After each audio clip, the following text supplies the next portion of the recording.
러시아군 기갑부대가 우크라이나 수도 키예프에서 32km가량 떨어진 지점까지 진격했다고 미국 CNN이 보도했습니다. 미 국방부 당국자는 러시아 병력이 우크라이나 정부를 무너뜨리기 위한 목적으로 키예프로 향하고 있다고 말했습니다.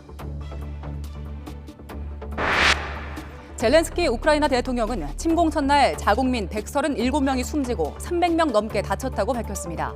곳곳에서 교전이 계속되고 있어 시간이 지날수록 인명피해는 더 늘어날 것으로 우려됩니다. 우크라이나 정부가 서방 국가들의 군사적 지원을 요청했지만 서방 국가들은 직접 파병에 선을 그었습니다. 미국과 나토는 우크라이나 인근 국가들의 병력을 강화하겠다고 밝히면서도 우크라이나에 직접 파병할 계획은 없다는 입장을 분명히 했습니다. 푸틴 러시아 대통령은 이번 공격이 러시아 안보를 위해 불가피했다고 주장했지만 바이든 미국 대통령은 푸틴이 구소련 재건이란 큰 야망을 가지고 있다고 말했습니다. 미국과 영국 등 G7 정상들은 러시아에 경제적으로 혹독한 타격을 가하는 금융제재를 부과하기로 합의했습니다. 이재명, 윤석열, 안철수, 심상정 등 4명의 대선 후보가 오늘 저녁 중앙선거관리위원회가 주관하는 2차 법정 TV 토론에서 다시 격돌합니다. 오늘 토론 주제는 권력구조 개편과 남북관계, 그리고 외교안보 정책입니다. 코로나19 신규 확진자가 전날보다 4,000명 넘게 줄었지만 사흘째 17만 명 안팎을 기록하고 있습니다. 정부는 다음 달 중순 오미크론 변이 확산이 정점을 찍어 하루 확진자가 25만 명에 이를 것으로 전망했습니다. 대선이 12일 앞으로 다가왔습니다. 일주일 뒤면 사전투표도 진행되는데요.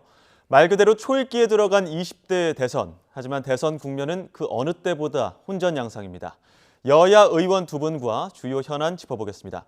전용기 더불어민주당 의원, 박수영 국민의힘 의원 나오셨습니다. 두 분 어서 오십시오.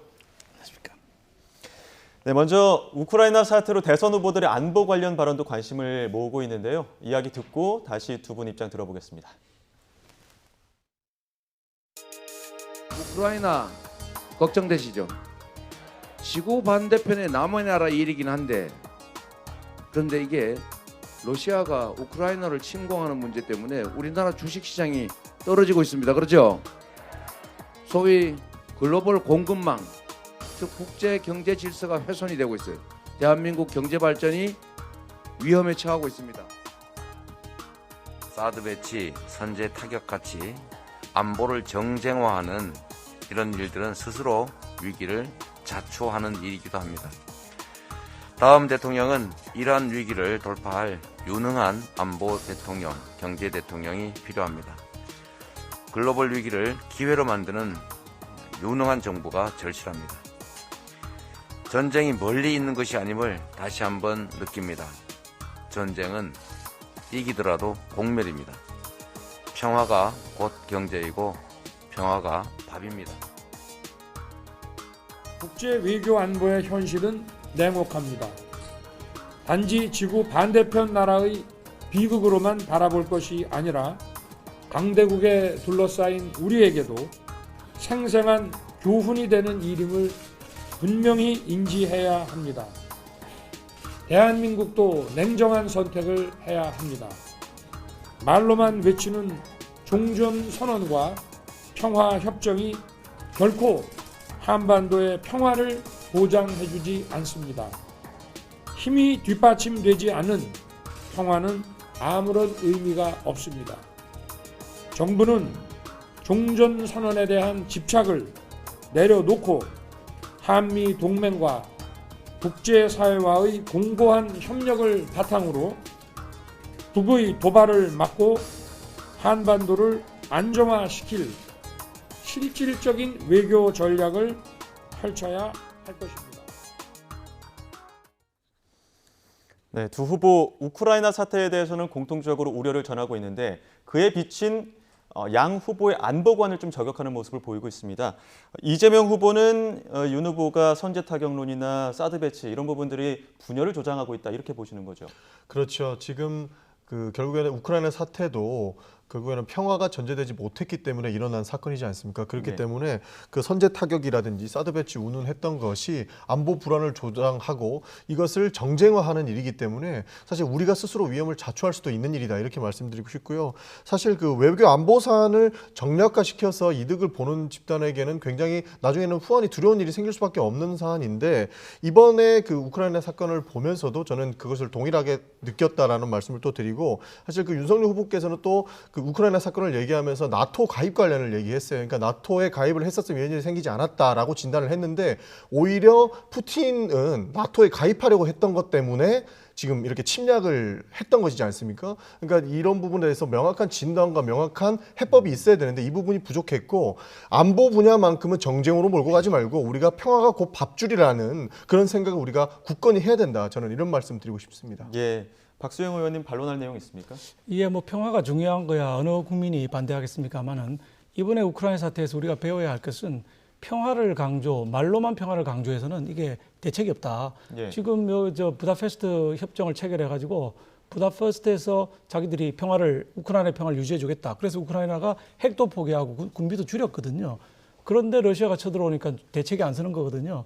이게 스스로 군비를 확충하고 안보를 충실히 하는 한편 동맹을 확보해서 자강과 동맹이 확보되지 않으면은 말로만의 평화, 말로만의 종전선언은 있을 수 없다는 것을 이번에 우리가 적확하게 경험한 그런 사례라고 생각이 듭니다. 예, 지금 윤석열 후보도 현 정부의 종전선언까지 비판하고 나섰는데 그 사드 추가 배치 관련해서는 이낙연 전 대표 지금 선대위원장이 어제 또 이야기를 했지만 사드 추가 배치할 거면 어디다 할 거냐 이런 이야기가 나오고 있고요. 과연 이 문제와 관련해서 오늘 TV 토론에서도 이야기가 나올지 관심을 모으고 있는데 당 내에서는 사드 추가 배치에 대해서 다른 이야기들이 나오고 있습니까? 아니 뭐 성주에 있는 사드가 사거리가 200km밖에 안 되기 때문에 커버를 할 수가 없습니다. 예. 즉 우리 한반도의 동남권은 커버하지만은 중부권과 수도권 커버하기는 좀 역부족이거든요. 예. 중부권과 수도권을 방어하기 위해서는 추가 사드뿐만 아니라 지금 설치되어 있는 패트리어트뿐만 아니라 예. 아이언돔까지 설치를 해야 완벽한 수도권 방어가 가능하다고 보고 있고요.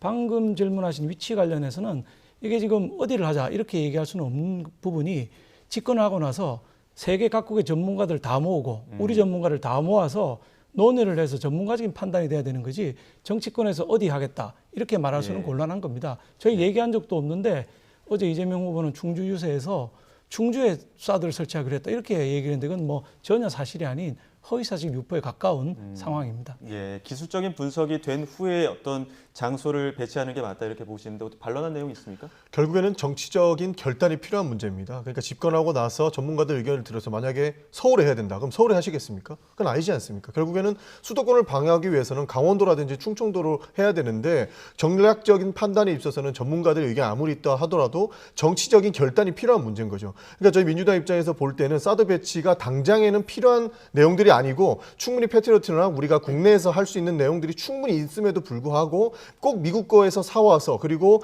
전략적인 부분에서 불필요하게 논쟁거리를 더 하나 만드는 것이 아닌가. 그리고 지금 당장에 지금은 결정하지 못하면서 나중에 내가 집권하면 어디를 하겠다라고 하는 것은 결국에는 집권하면 찍어 눌러서 설치할 수도 있다라는 말로 들리거든요. 그러니까 이런 부분은 굉장히 위험한 것이죠. 그리고 사실 지금 사드 배치 이런 데도 중요하죠. 국가 안보 가장 중요합니다. 근데 더 중요한 건 뭐냐면 러시아도 결국에는 우크라이나를 침공을 할 때 나토 이런 문제 얘기했지만 본인들의 안보관의 위협을 느꼈기 때문에 본인들은 침략한다고 밝히고 있습니다. 그러니까 이 침략을 정당화하기 위해서 내가 위협받을 수 있기 때문에 침략하겠다라고 하고 있는데 이 부분에서 오히려 그 안보를 정쟁화해서 우리가 다른 나라를 자극하거나 평화를 이루어하지 못하면 오히려 더 이런 불안감을 증폭시킬 수 있다.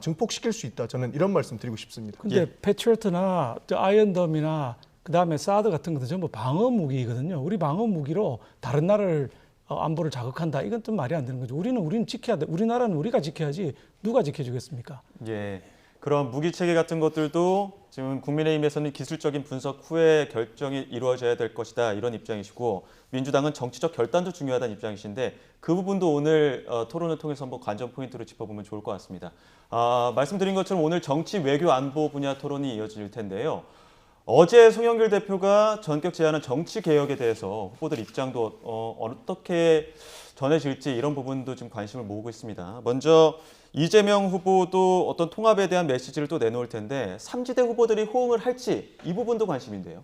아직까지 3지대 후보 측에서는 그렇다는 긍정적인 호응은 보내고 있지 않습니다. 그러나 대한민국 정치사에서 양당제는 이제는 더 이상 유지해서는 안 될 이런 패착에 가까운 부분을 차지하고 있기 때문에 다당제로 간다든지 정치개혁이 굉장히 필요한 시기가 왔다, 이런 것들은 안철수 후보라든지 심상정 후보도 인정을 하고 있습니다. 그렇기 때문에 우리가 대선판에서 이 부분도 정치적 결단에 가깝죠. 우리가 정치개혁을 함께 합시다라고 제안을 했었던 거기 때문에 충분히 긍정적으로 받아주실 수 있다. 저는 그렇게 보고 있습니다. 지금 이재명 후보는 윤석열 후보 빼고 다 협력하자, 어떻게 보면은 반윤 빅텐트 이런 이야기가 나옵니다. 그러니까 다른 3지대 후보들을 포섭해서 윤석열 후보를 고립시키겠다, 이런 전략이다, 이런 분석들도 나오고 있는데, 반대로 윤석열 후보도 자유민주주의 동의하면 정파 관계없이 통합하겠다, 이런 메시지를 내놔서 이런 부분들도 비이재명계 취합 전략 아니냐, 이런 분석 나오는데요. 그렇죠. 그 국민적인 열망이 지금 어디 있느냐를 봐야 되는데, 우리 국민들의 지금 열망은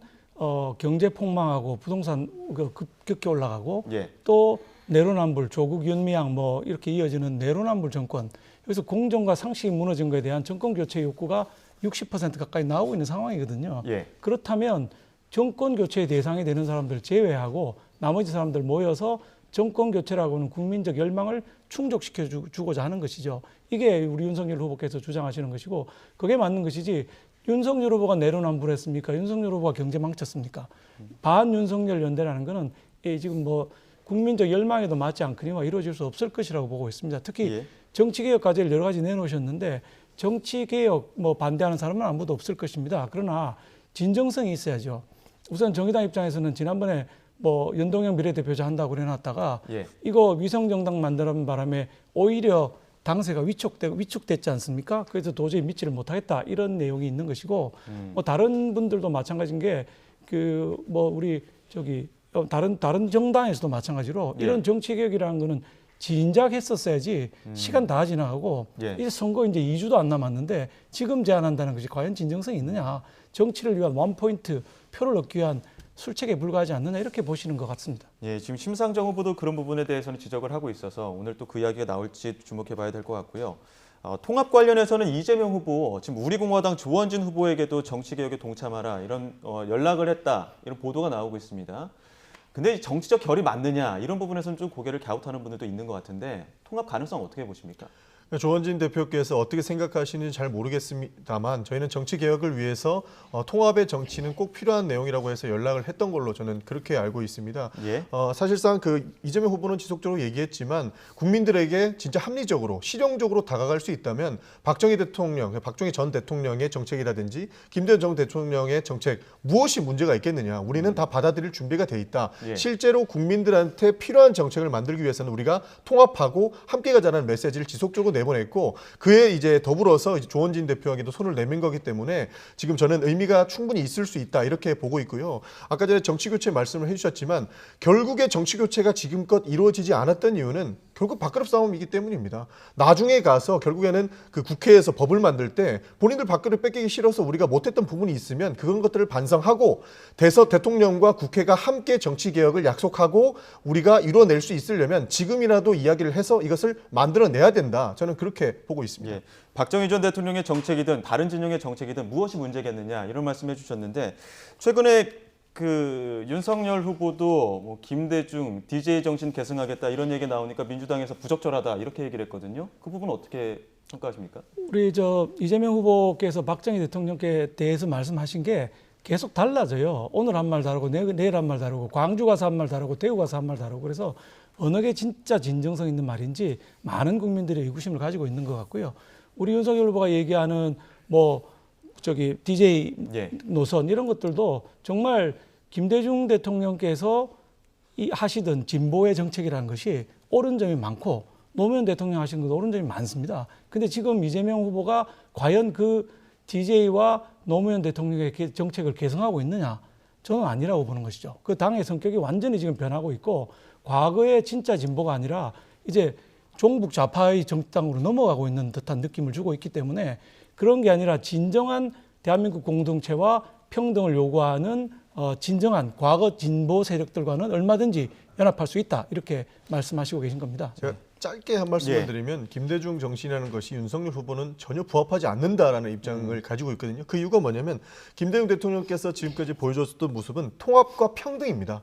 그러니까 김대중 정신이라는 것이 이렇게 거대한 것이 아니고요.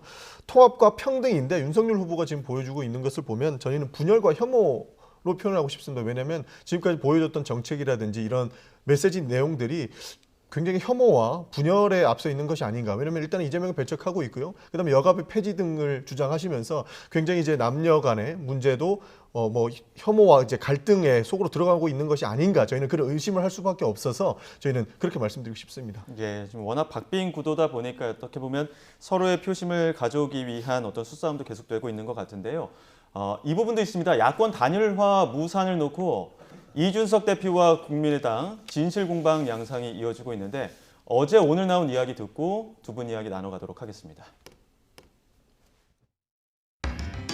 어저께는 이제 저희 당에 안철수 대표를 이렇게 후보를 사퇴시킬 수 있다는 그런 얘기도 있었다고 하는 이런 황당무계한 이야기를 하니까 이건 도저히 제가 그냥 넘어갈 수는 없겠다. 그래서 제가 그쪽에다가 물어봤습니다. 누가 그랬냐. 그 사람이 있으면 가르쳐 달라. 그 배신자가 누구냐. 예. 예. 왜냐하면 만약에 그게 사실이라면 우리 당에도 그 사람이 있다면, 그런 사람이 있다면 필요한 조치를 취해야죠. 예. 그래서 물어봤는데 예. 답을 안 하잖아요. 저는 배신자는 단어 안 썼고요. 그런 단어 안 썼어요? 저는 범강과 장달, 미방과 부상이라고 했습니다. 네. 그래요. 범강과 장달이라는 말 그대로 쓸 수 없어도 언론에서 배신자라고 써서 한 거지. 예. 제가 봤을 땐 이거는 본인들의 위치가 좀 곤란한 상황 속에서 안철수 대표의 의중과 상관없이 안철수 대표의 의중과 상관없이 사퇴나 이런 걸 추진하는 사람들이 있는 것 같다. 라고 제가 국민의당이 오히려 알려준 거죠.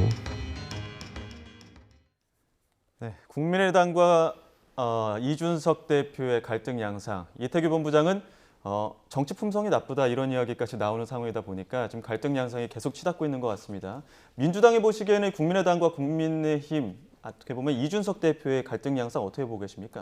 그러니까 서로 니탄내탄하면서 갈등이 격화되고 있는 모습으로 보이고 있고요.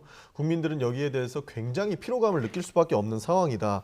사실 이 부분을 보면은 그 국민의힘이 잘못했다, 국민의당이 잘못했다 이러기보다는 그 사감이 어느 정도 들어가 있는 것이 아닌가 하는 의심을 하지 않을 수가 없습니다. 왜냐하면 이준석 대표가 과거에 안철수 대표와 이렇게 후보죠. 안철수 후보와 그 총선을 경험한 바도 있고요. 지속적으로 같은 지역구 내에서 갈등을 이어왔는데 지금도 그 모습을 보이고 있는 것이 아닌가 싶기도 하고 실제로 공당이 해서는 안 될 만한 언행들을 좀 많이 했던 것 같습니다.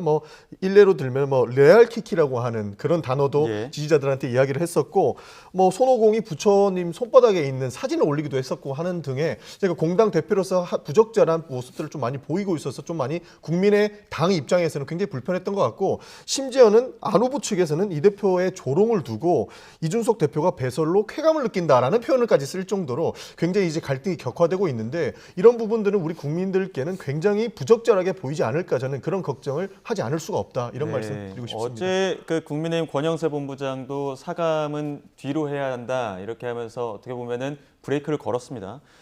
이런 가운데 후보 간 이른바 직거래가 임박했다. 윤석열 후보는 단일화에 대해서는 입조심하고 지금 본인이 직접 등판하겠다 이런 이야기까지 이제 보도로 나오고 있는데 과연 이번 주에 윤석열 후보와 안철수 후보 만남 이루어질 거라고 보십니까?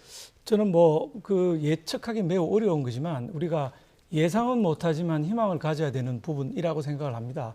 그래서 이준석 대표랑 이태규 의원 간의 공방이 지금 몇 차례 계속됐지 않습니까? 아까 말씀하신 것처럼 저는 적어도 대통령 후보라면 대선 후보라면 이 의원들 다툼 이런 거 정도는 넘어서야 된다고 생각합니다.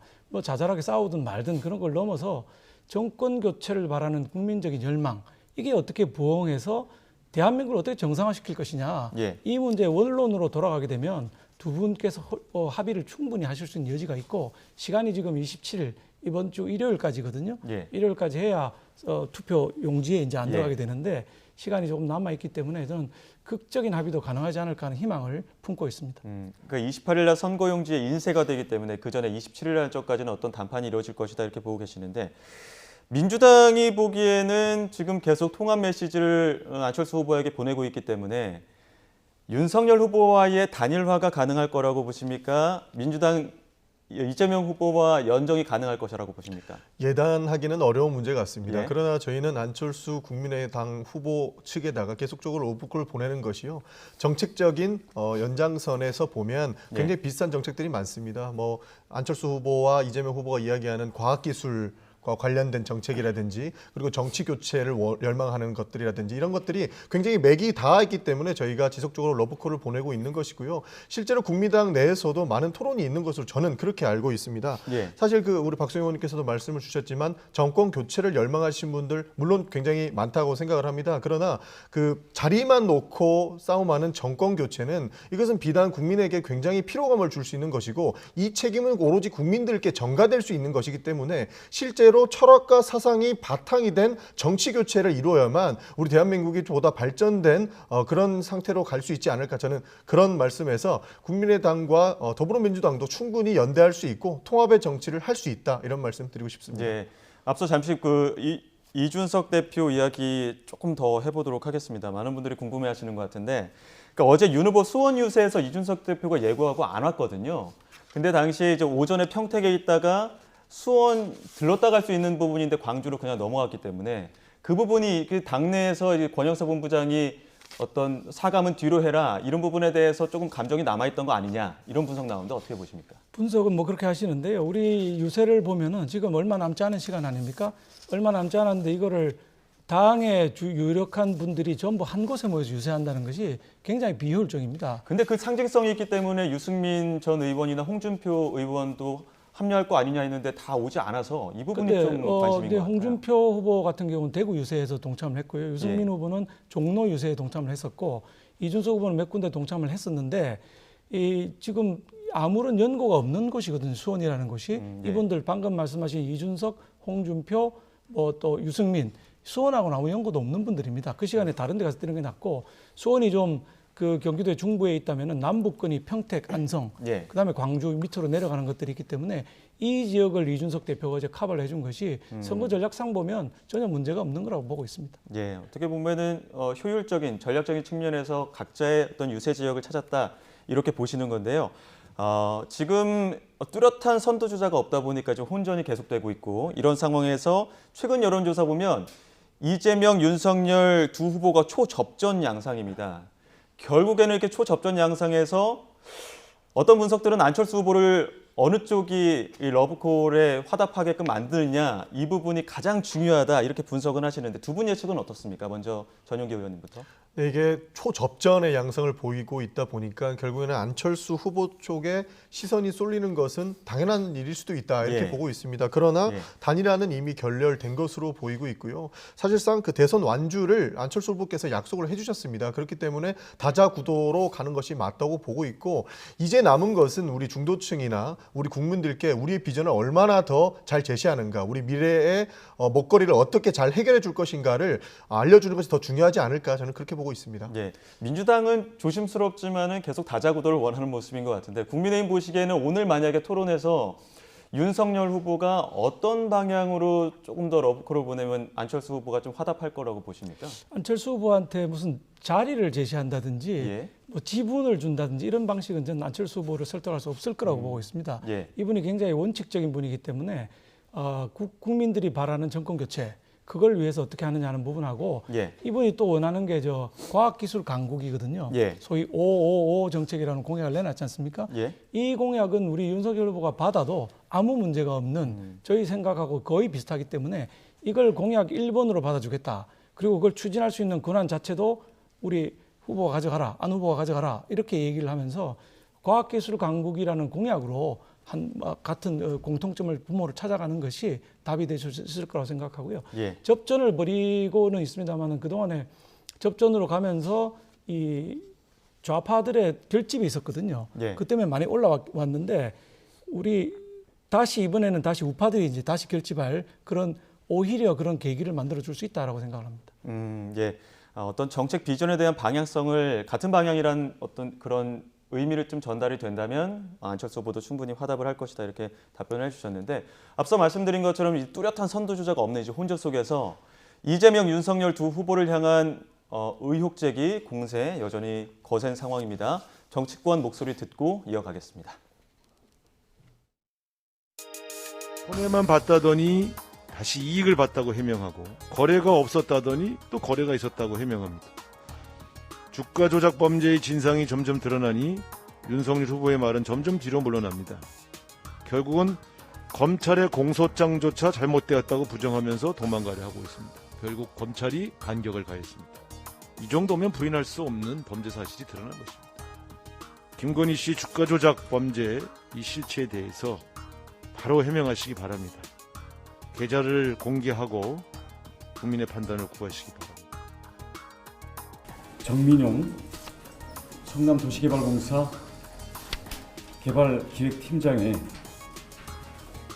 대장동 문건 보따리를 입수해서 분석하고 있습니다. 이재명 시장이 직접 결제했던 결제문서 다수와 자필 메모 등이 포함돼 있었습니다. 그리고 이재명 후보의 선거법 위반 사건에 대하여 수사 및 재판에 대응하여 작성된 문건 또는 자체 회의를 했던 관계 문서들이 다수 포함되어 있습니다. 실물을 보여드리겠습니다.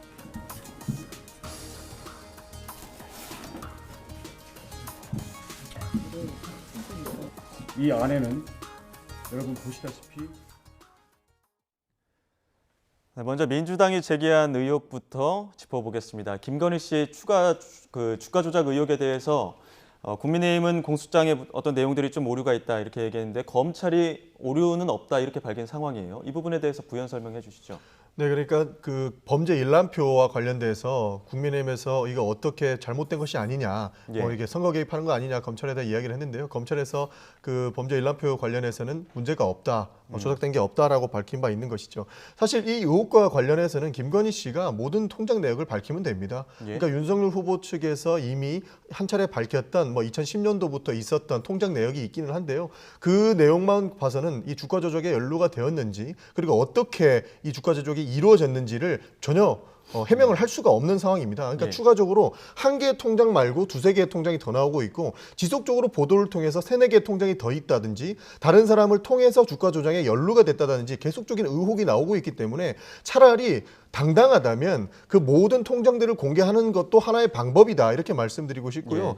사실 그 김건희 씨는 지금까지 밝히지 못하고 있는 것들이 어느 정도 뭐 의혹이 더 늘어날 수 있을 것이라고 저희는 그렇게 보고 있습니다. 왜냐하면 이번에 그 다른 사람을 통해서 도이치모터스와 관련된 그 주식을 사들였다라는 것도 보도를 통해서 나왔는데 문제는 뭐냐면 도이치모터스와 김건희 씨와의 관계는 굉장히 많은 보도를 통해서 나오고 있지 않습니까? 그런데 다른 사람, 주식 전문가를 통해서 도이치모터스의 주식을 수십억 원치를 사들였고 이 도이치모터스가 주가 조작의 정황이 발견되었기 때문에 이것을 과연 전문가를 믿고 맡겼더니 이것을 모두 했겠느냐 이런 우연이 있겠느냐라는 의혹을 저희는 제기할 수밖에 없는 것이고 이것을 명명백백히 밝히려면 김건희 씨나 윤석열 후보 측에서 그 통장 거래 내역을 다 공개하면 되지 않냐 이렇게 쉬운 내용을 왜 못하고 있는지 저희는 이해할 수 없다 이런 말씀 드리고 싶습니다. 그렇게 주식 전문가 선수라고 부르죠. 이 선수에게 맡겼던 계좌는 국민의힘에서는 지금까지 손해를 봤다 했는데 그 이후에 김건희 씨가 개별적으로 거래했던 그 계좌까지 공개하라는 이제 내용이신 거죠. 그렇죠. 추가적으로 공개가 되고 있는 것이고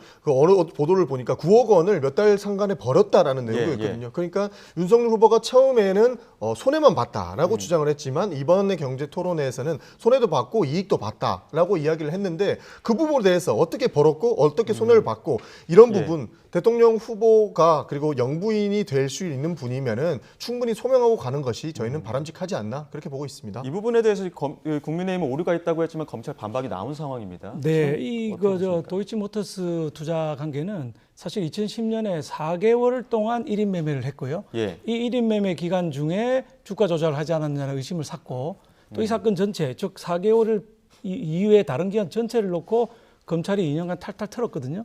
근데 아무것도 안 나와서 기소를 하지 못한 거였습니다. 근데 처음에 민주당에서 밝히라고 한 거는 4개월 동안 벌었냐 말았냐 했는데 그때 손해를 본 건 맞습니다. 4천만 원의 손해를 봤거든요. 그래서 손해를 봤다 그랬고 근데 주식 투자는 사실 10년을 했습니다. 10년을 해서 전체적으로 보면 번 때도 있고 이런 때도 있는데 민주당에서는 또 딱 벌었을 때만 잘라가지고 이때 뭐 9억 원 벌은 거 아니냐 이렇게 지금 의혹을 제기하는데 전체를 봐야 되고 이 전체 보는 거를 검찰에서 이미 2년간 털었다는 것이죠. 그래서 이 의혹을 있으면은 지금이라도 당장 검찰이 수사하면 됩니다. 검찰은 민주당 정권이 장악하고 있는 조직 아닙니까? 빨리 수사하면 되는 것이죠. 사실은 진짜 수사해야 될 건 뭐냐면은 이재명 후보가 방송에 나가서 본인이 작전주에 투자를 해갖고 3배 이득을 봤다라고 얘기한 부분도 있습니다. 이 부분도 같이 수사를 해주셨으면 좋겠습니다. 검찰은 어차피 민주당 정부 장악하고 있지 않습니까? 의혹을 다 제대로 수사를 하십시오. 그 부분에 대해서 지금 그 주식 거래 같은 경우에는 10년치 거래에서 어떤 나왔던 차익을 발표했다는 말씀이시죠? 그렇죠. 도이치모터스만 투자한 게 아니란 말씀이신가요? 도이치모터스를 비롯해서 여러 가지 종목을 투자를 했고 4개월만 1인 매매를 한 겁니다. 전체적으로. 근데 나머지 투자, 4개월 투자한 거는 소위 HTS라는 투자를 했는데 이 사람이 전문가가 나머지 투자는 전부 은행에 직접 전화를 해서 녹음도 돼 있다는 거거든요. 이거를 주가 조작으로 보기는 어렵죠. 자, 이번에는 그 원희룡 본부장 그 긴급 회견 열어서 가방 들면서 보여줬던 게 이제 관련 대장동 관련 보고서를 습득했다는 내용입니다. 이 부분에서는 국민의힘 설명하실 부분이 있을 것 같은데요. 예, 이게 이제 정민용 팀장이 변호사 출신입니다만 이분이 버린 것으로 보이는 그분 소유로 보이는 여러 가지 문서들이 발견이 됐습니다. 아직 저전 부분이 있어서 전부 다 공개는 못했지만 2가지 핵심적인 문서가 오늘 이제 밝혀졌거든요.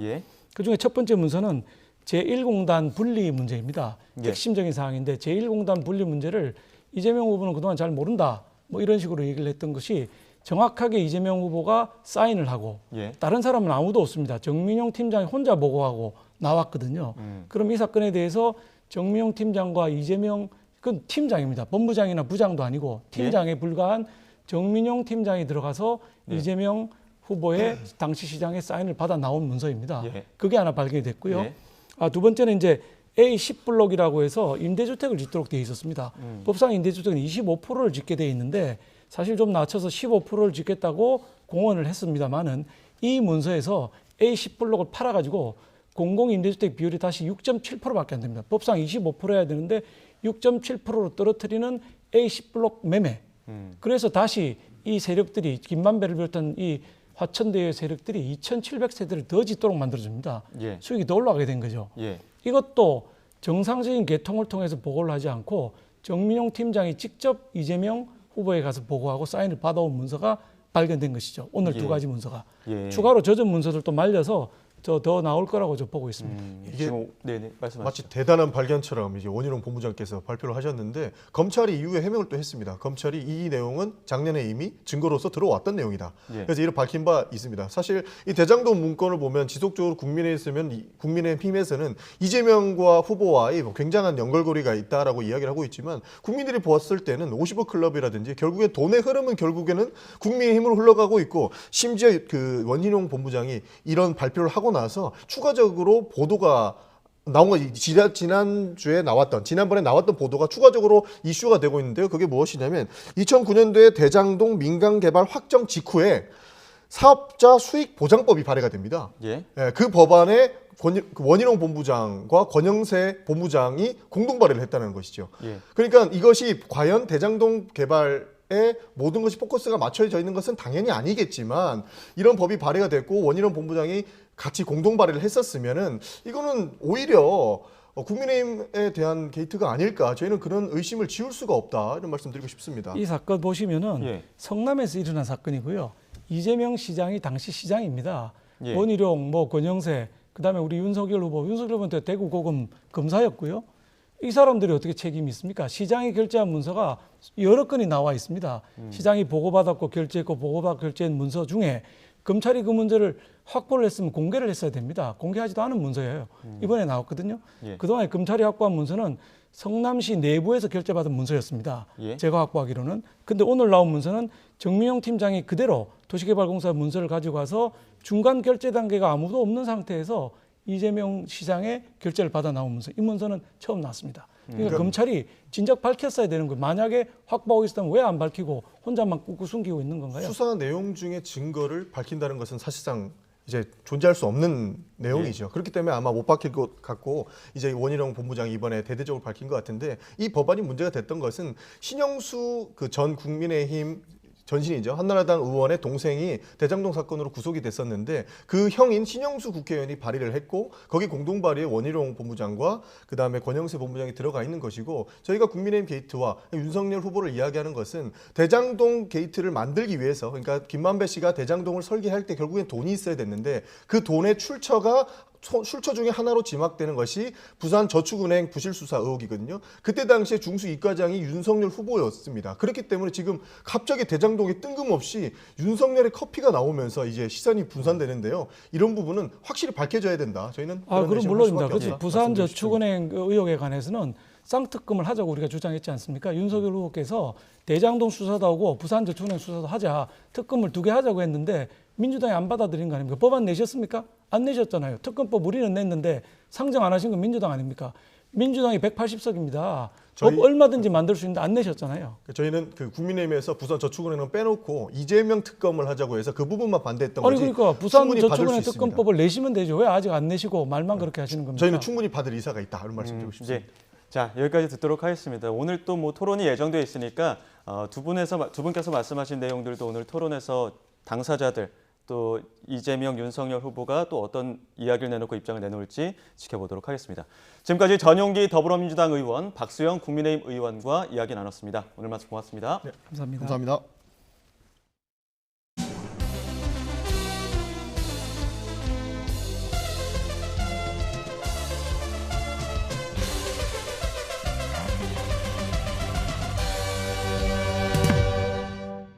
배우자는 조금 그래도 비슷한 게 좋지 않나. 또 같이 항상 뉴스를 보거나 할 텐데 그럴 때 혹시 의견이 갈리면 이게 또 서로 마음이 상할 수도 있기 때문에 저랑 같은 생각을 많이 가졌으면 하는 생각을 많이 가지고 많이 이야기하는 편이에요. 저도 사유가 있고 며느리 있고 하는데 대화를 하다가 보면 어른들 말을 들으라는 쪽이 좀 많이 강요를 하는 편이에요. 저는. 비슷한 사람을 좋아하고 끼리끼리 어울리는 건 본성 같은 겁니다. 하지만 정치의 역할 중 하나가 사회 통합이라는 점을 고려해보면 정치 성향이 다르다고 배척하는 걸 당연하게만 여길 수는 없습니다. 믿고 싶은 것만 믿게 만드는 유튜브. 정치권에서 끊임없이 쏟아지는 독한 말들. 이 같은 미디어 환경의 변화와 이번 선거 양상이 유권자의 인간관계에 어떤 영향을 미치고 있을까? 다른 정당 지지자에 대한 호감도를 물었습니다. 더불어민주당과 국민의힘 지지자들이 서로에게 준 점수는 1, 2점대. 극도의 비호감을 보였습니다. 정치 성향이 다르면 직장 동료나 이웃, 친구 되는 것 자체를 꺼리는 것으로 나타났습니다. 관계들로 이뤄진 우리 일상에 정치가 얼마나 어떻게 영향을 미치는지 살펴본 건 국내에서 이번이 처음입니다. 그 사람의 어떤 가치관이나 사고체계에서 굉장히 중요한 부분을 차지하는 것이고 진영 대립과 어떻게 보면 사회 갈등이 고조되면서 정치의 공간이 많이 줄어든 것 같아요. 또 세대 간의 어떤 갈등 이런 것들도 이번 조사에서 나오잖아요. 보면은 그죠? 예를 들면 60대 이상하고 40, 50대, 20대가 각각이 걸어온 어떤 그 느끼는 정치 사회화된 어떤 맥락이 다르기 때문에 결국은 어떤 우리나라만의 어떤 특성도 어느 정도 작용을 하겠죠. 정치색은 배우자 고르는데도 큰 영향을 미치고 있었습니다. 지지정당이 다른 이성과 결혼할 수 없다는 유권자가 절반을 넘었습니다. 배우자는 물론 며느리나 사위 등 가족 모두 같은 정치 성향이기를 바라고 했습니다. 이렇게 유권자들이 정치적 다름을 거부하는 첫 번째 원인은 정치권에 있습니다.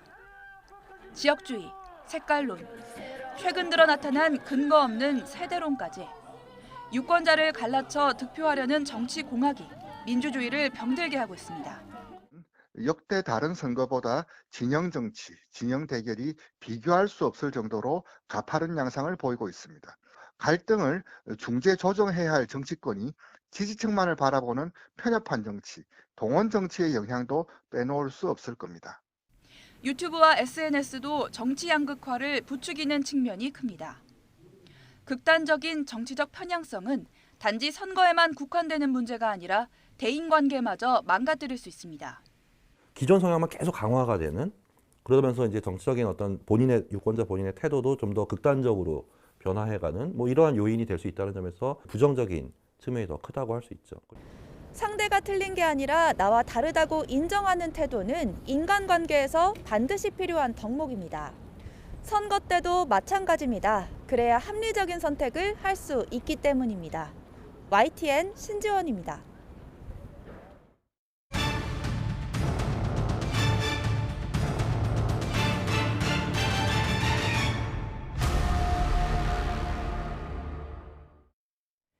미국을 비롯한 서방 측은 우크라이나를 전격 침공한 러시아가 친서방 성향의 현 정부를 전복한 뒤 친러시아 정부를 수립하는 것을 목표로 하고 있다고 보고 있습니다. 더 나아가 서방 세력에 대항하는 옛 소련 체제의 재건을 노리고 있다는 분석도 나오고 있습니다. 보도에 김형근 기자입니다. 러시아는 동남북쪽에서 동시다발적으로 우크라이나를 침공했습니다. 러시아의 3대 공격 축 가운데 하나는 우크라이나 수도 키예프를 향하고 있습니다. 단순히 동부 돈바스 지역 점령이 목표가 아니라는 얘기입니다. 미국은 현 정부를 전복시키고 친러시아 정부를 세우는 것이 최종 목표인 것으로 보고 있습니다. 더 나아가 서방 세력에 대항하는 옛 소련 체제의 재건까지 노리고 있는 것으로 추정하고 있습니다. He has much larger ambitions in Ukraine. He wants to, in fact, reestablish the former Soviet Union. 푸틴 러시아 대통령의 전쟁 개시 선언에도 이 같은 의중이 드러납니다. 전쟁 목적으로 우크라이나의 탈군사화와 탈나치화를 강조했기 때문입니다. 한마디로 신나치주의자로 여겨오던 젤렌스키 정권을 제거하겠다는 뜻입니다. И для этого мы будем стремиться к демилитаризации и денацификации Украины, а также преданию суду тех, кто совершил многочисленные кровавые преступления против мирных жителей, в том числе и граждан Российской Федерации. 전문가들은 앞으로 지난 2008년 조지아 침공 때와 똑같은 시나리오가 펼쳐질 것으로 보고 있습니다. 당시 조지아는 친서방 노선을 걷고 있었고 친러 세력 근거지인 남오세티아가 봉기하자 무력으로 진압했습니다. 그러자 러시아는 남오세티아 내 자국민을 보호한다는 명목으로 조지아를 침공했습니다. 이후 남오세티아는 사실상 러시아의 준영토로 바뀌었고 조지아 내 친서방 세력도 힘을 잃었습니다. 전문가들은 이 같은 시나리오가 우크라이나와 돈바스에서 그대로 재현될 수 있다면서 엄청난 희생이 수반될 것이라고 우려했습니다. YTN 김영근입니다. 중국은 러시아가 경제를 유지하도록 기꺼이 도울 것이고 그러는 동안 유럽과 대화를 유지하며 리스크를 완화할 것이라고 중국의 국책연구기관 관계자가 말했습니다. 중국 국무원 산하 중국 사회과학원의 루샹 선임연구원은 오늘 보도된 홍콩 사우스차이나 모닝포스트와의 인터뷰에서 국제관계가 어떻게 변하든 중국과 러시아의 협력은 지장을 받지 않을 것이라며 이같이 말했습니다. 피터 더튼 호주 국방장관은 중국이 우크라이나를 침공한 러시아 측과 사악한 동맹 관계에 있다며 강력히 비난했습니다. 더튼 장관은 오늘 현지 언론 인터뷰에서 시진핑 중국 국가주석이 우크라이나 사태를 묵인하고 있다면서 이같이 말했다고 호주 일간 디 오스트레일리안이 보도했습니다.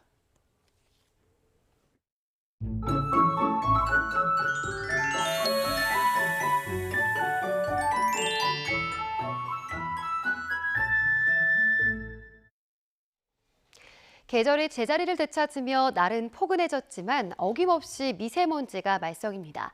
중국발 스모그가 유입되면서 현재 중부와 전북 지역의 초미세먼지 농도 나쁨 수준을 보이고 있는데요. 내일도 수도권과 영서, 충북은 종일 나쁨, 그 밖에 중서부와 또 남부 일부 지역에서도 오전 한때 나쁨 수준을 보이겠습니다. 호흡기 관리 잘 해주시기 바랍니다. 미세먼지는 내일 전국에 비나 눈이 내리면서 해소되겠습니다. 비는 내일 오전 경기와 강원을 시작으로 오후부터 저녁 사이 전국 곳곳으로 확대하겠고요. 밤에는 대부분 그치겠습니다. 비의 양은 5mm 안팎으로 많지 않겠지만 기온이 낮은 강원 산간에는 최고 8cm의 많은 눈이 내려 쌓이겠습니다. 비나 눈이 내리면서 대기의 건조함도 해소되겠습니다. 내일 아침 기온은 서울이 3도, 대전 1도, 광주는 0도로 오늘보다 4에서 7도가량 높겠습니다.